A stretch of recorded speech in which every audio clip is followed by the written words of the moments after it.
as you can imagine, she was quite apprehensive, wasn't sure what to expect. So she went in for questioning and there was a long discussion. There were some scare tactics used from what I can gather. What were they? Well, about her family and threats to her family.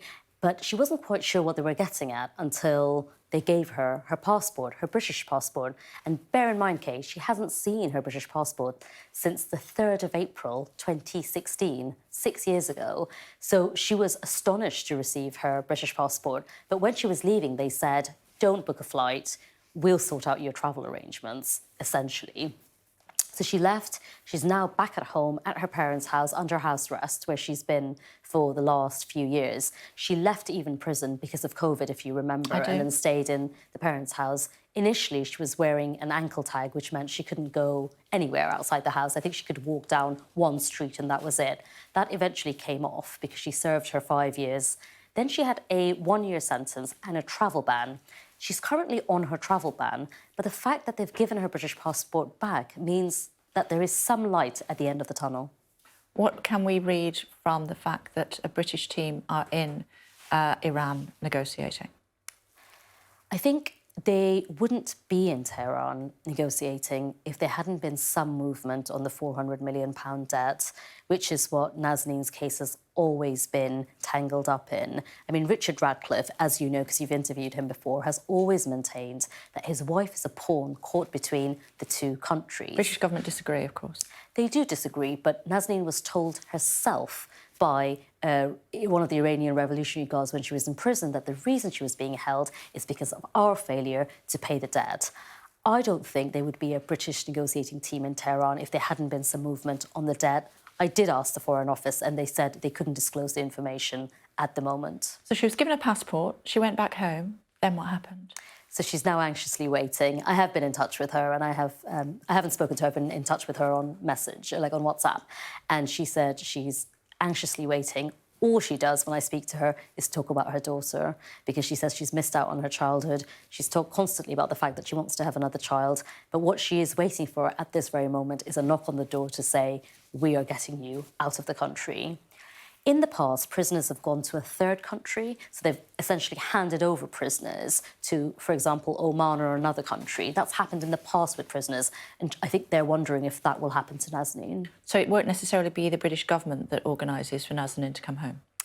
I think the British government will play a very big part, and I have to say, I've now dealt with 5 foreign secretaries, and Liz Truss did say, being a Labour MP, I can say Liz Truss did say from day one when I met her that it was her #1 priority to pay this debt and bring Nazanin home.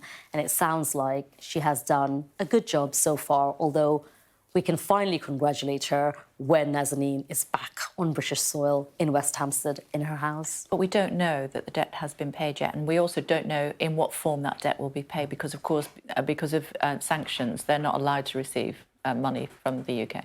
Well, it's a bit more complex than that, but they have said to us before that they would accept humanitarian aid or vaccines was mentioned during the height of the pandemic. You're absolutely right to say we don't know for sure that the £400 million has been paid. We don't know in what form it will be paid. But like I said, I do feel like there probably was some movement because of the fact that they gave her British passport back. They've had a British negotiating team in Tehran, and it seems like there's some sort of movement.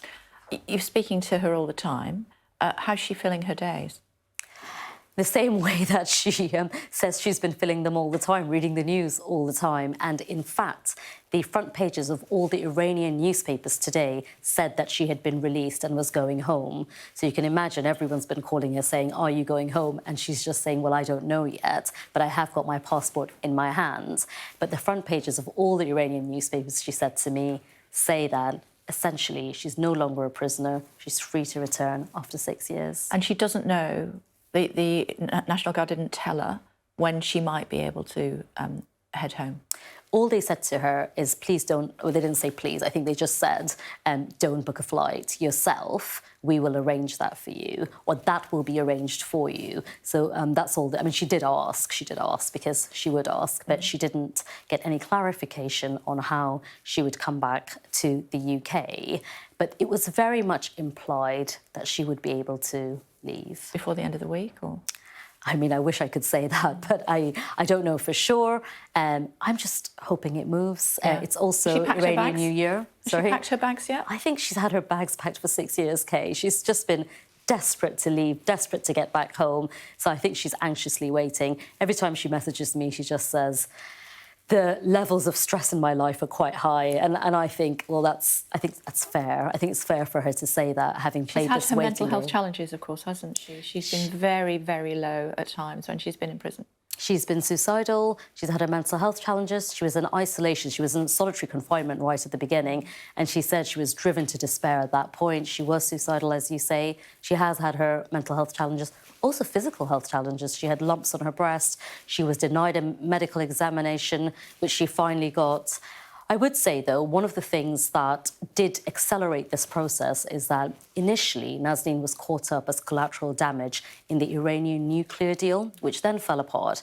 And when it did, Richard Ratcliffe's lawyers wrote a very stern and aggressive letter to the government saying, well, what's plan B? How are you going to get Nazanin out now? Because it feels like the nuclear deal isn't happening, so what's the other plan? So I think that's one of the things that seemed to move it forward. And also the fact that Richard went on hunger strike and wasn't taking it anymore. Yeah, I mean, the last hunger strike out in the cold was desperate to watch.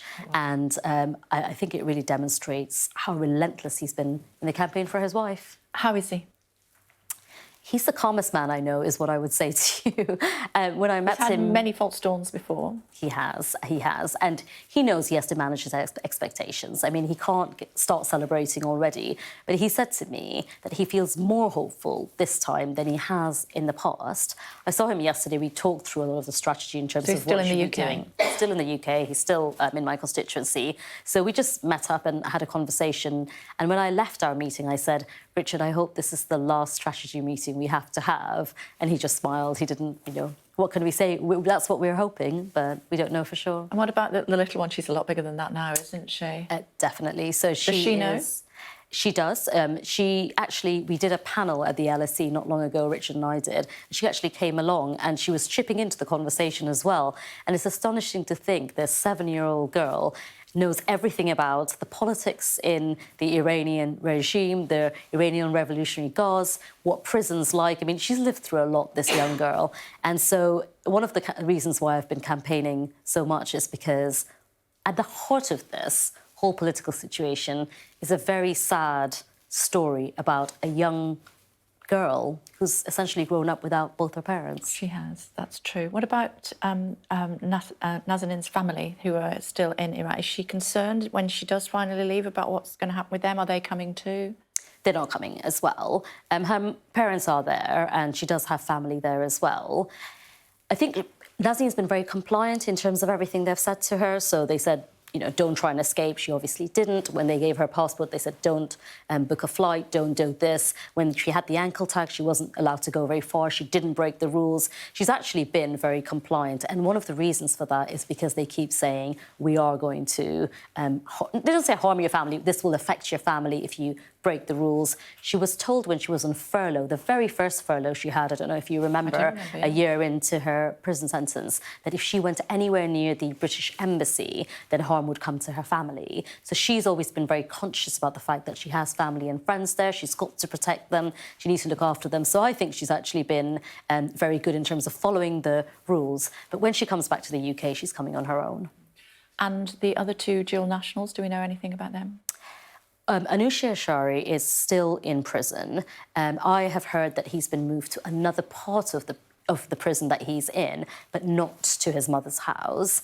And interestingly, Murad, who's the third one, is being treated as an American citizen by the Iranians, even though he's dual national. And he did actually live in my constituency when he lived in England. At the time of his arrest, he was in America, which is why he's being treated as an American citizen. So in all the conversations about this, it feels like Anousheh Ashari is being mentioned and Nazanin is being mentioned. I haven't heard that much about Murad, and I think that is because he's being treated as an American citizen. I have raised his case with the Foreign Secretary as well. And, all I can hope for is that all of them come back. OK, well, as do we. I know you're speaking to Richard every 15 minutes at the moment, aren't you? do tell him that we're thinking about him, and Gabriella as well, and we hope that they're all reunited before too long.